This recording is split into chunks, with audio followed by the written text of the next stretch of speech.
امام اسرم نے روایت کیا حضرت ابو عبد، یہ بھی خلال احکام اہل الملل میں امام خلال نے اس کو بیان کیا. فرماتے ہیں کہ ایک شخص ابو عبداللہ سے پوچھنے آیا کہ ایک ایسے شخص کے بارے میں سوال کیا جا رہا ہے کہ جو ایک عیسائی کے ساتھ اس کی رشتہ داری ہے، غیر مسلم کے ساتھ، اور وہ بیمار ہو گیا ہے، اور وہ شخص جو پوچھنے آ رہا ہے وہ اسلام قبول کر چکا ہے، تو کیا اب وہ اپنے اس عیسائی رشتہ دار کی طرف عیادت کے لیے جائے کہ نہ جائے؟ تو انہوں نے کہا کہ ایک روایت، پہلی روایت ہے قال نعم، انہوں نے کہا ہاں عبادت کے لیے جائے، اور دوسری روایت ہے ارجو لا تزیک العیادہ، لازمی عیادت کے لیے جاؤ اور اس معاملے میں ہرگز تنگ نظری کا مظاہرہ نہ کرو. حدیث کے لفظ، روایت کے لفظ، حدیث کے نہیں روایت کے لفظ، کہ ہرگز تنگ نظری. یہ فہم ہے جو ائمہ اور محدثین کا تھا اس بارے میں.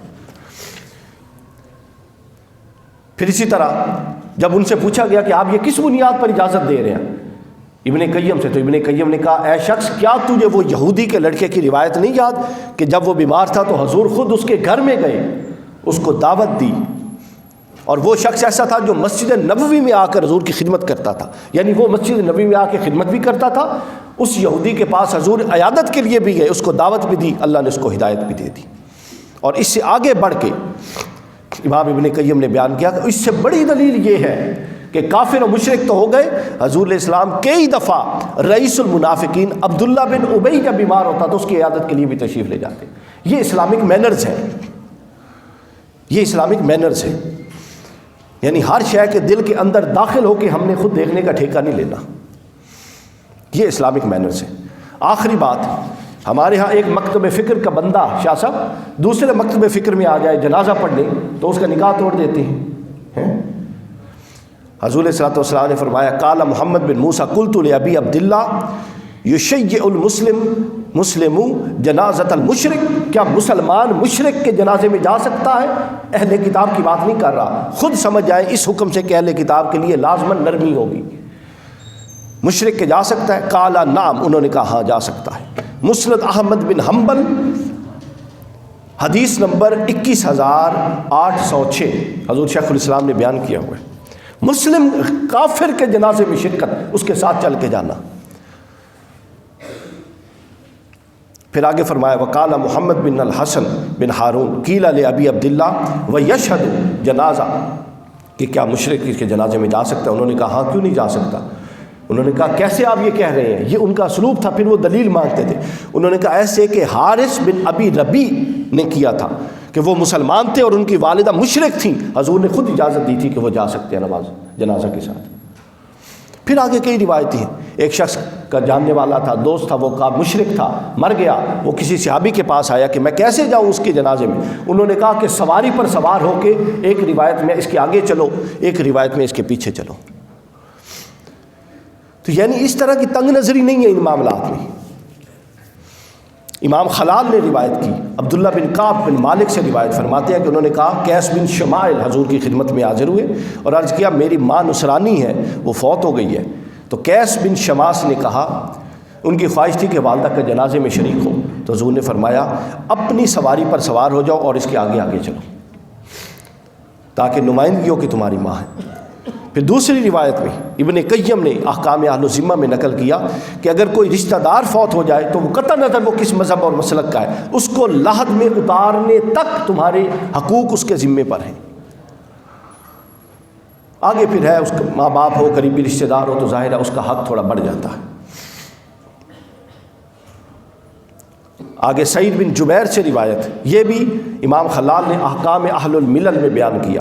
سعید بن جبیر روایت کرتے ہیں کہ میں نے حضرت عبداللہ بن عباس سے ایک ایسے شخص کے بارے میں پوچھا کہ جس کا والد نصرانی فوت ہو گیا کہ اس کے جنازے میں جائے. انہوں نے کہا ہاں جنازے میں بھی جائے اور اس سے کہو والد کو اپنے ہاتھ سے دفنا کر بھی آئے. حضرت عبداللہ بن عمر. اس نوعیت کی پھر آگے تعزیت کے حوالے سے کلمات ہے. امام حسن بصری سے کسی نے پوچھا کہ میں کسی مشرک اور غیر مسلم کے پاس جا رہا ہوں تعزیت کے لیے، تو مسلمانوں کو تو دعا دی جاتی ہے، ان کو کیا کہوں؟ فرمایا لا یصیبک الا خیر، اسے کیا تجھے خیر کے علاوہ کچھ نہ پہنچے، اور سب سے بڑی خیر خود دین ہے. تو کہنے کا مقصد سامعین کرام یہ ہے کہ یہ وہ چیزیں ہیں جو اسلام کا حقیقی تصور ہے، اور ایک وہ چیز ہے جس تنگ نظر اور ایک گڑھے میں ہم مبتلا ہیں، چونکہ جہالت کے باعث، جاہلانہ نعروں کے باعث، شدت پسندی کے باعث، جذباتیت کے باعث نوجوانوں کو جو تربیت یافتہ ہی نہیں، دین کی تعلیم بھی نہیں رکھتے اور وسعت نظر ہی نہیں رکھتے، ان کو جب ایسے بے لاگ قسم کے نعرے جن کی کوئی اصل اور اساس نہیں ہے پکڑا دیے جائیں گے تو پھر کیا ہوگا؟ پھر یہی کچھ ہوگا۔ جس کو اپنے غسل کا نہیں پتہ وہ عاشق رسول بن کے کسی نہ کسی بے گناہ کو مارے گا، اور اگر کوئی ثابت بھی ہو جائے تو پھر اس کے لیے پروسیجرل لاء کے تحت پوری شرائط کر کے پھر سبسٹینسو لاء ہے، اس کو پھر ڈیتھ پینلٹی دی جائے گی، اس مردود کو قتل ہی کیا جائے گا، لیکن پورے کے پورے ضابطہ جات کے تحت۔ آخری بات، اب اگر ثابت ہو جائے گستاخی، ثابت ہو جائے، پھر ہم نے رویہ کیا؟ حضور علیہ السلام نے خود فرمایا، یہ امام احمد نے روایت کی ہے، امام ابو داؤد نے روایت کی ہے، امام حاکم نے روایت کی ہے، کہ جب رسول اللہ صلی اللہ علیہ وسلم کی طرف مسیلمہ کذاب جو جھوٹا نبی تھا اس کے 2 قاصد آئے۔ اب یہ دیکھیے کہ کوئی قاصد کسی دوسرے ملک اور شہر سے آئے اور اس پر گستاخی ثابت بھی ہو، اس پر سنت نبوی کیا ہے؟ وہ آئے، انہوں نے ایک خط حضور علیہ السلام کی خدمت میں پیش کیا مسیلمہ کذاب کا۔ حضور نے پوچھا تم دونوں کی کیا رائے ہے اس کے بارے میں؟ وہ جھوٹا تھا، بدبخت تھا۔ انہوں نے کہا ہم وہی کہتے ہیں جو یہ کہتا ہے، یعنی وہ معاذ اللہ آپ کا انکار کرتا ہے نبوت کا اور اپنے آپ کو نبی کہتا ہے۔ تو یہ گستاخی ہے کہ نہیں ہے کہ خود حضور کو سامنے کھڑا ہو کے کوئی کہہ رہا ہے کہ معاذ اللہ استغفر اللہ نقل کفر آپ نہیں ہیں، نبی وہ ہے؟ تو حضور نے فرمایا اب دیکھیے گستاخی بھی ہو گئی، بات بھی ہو گئی، رسول اللہ نے خود ثابت کر کے ثابت بھی ہو گئی، تو آپ نے فرمایا واللہ اللہ کی قسم،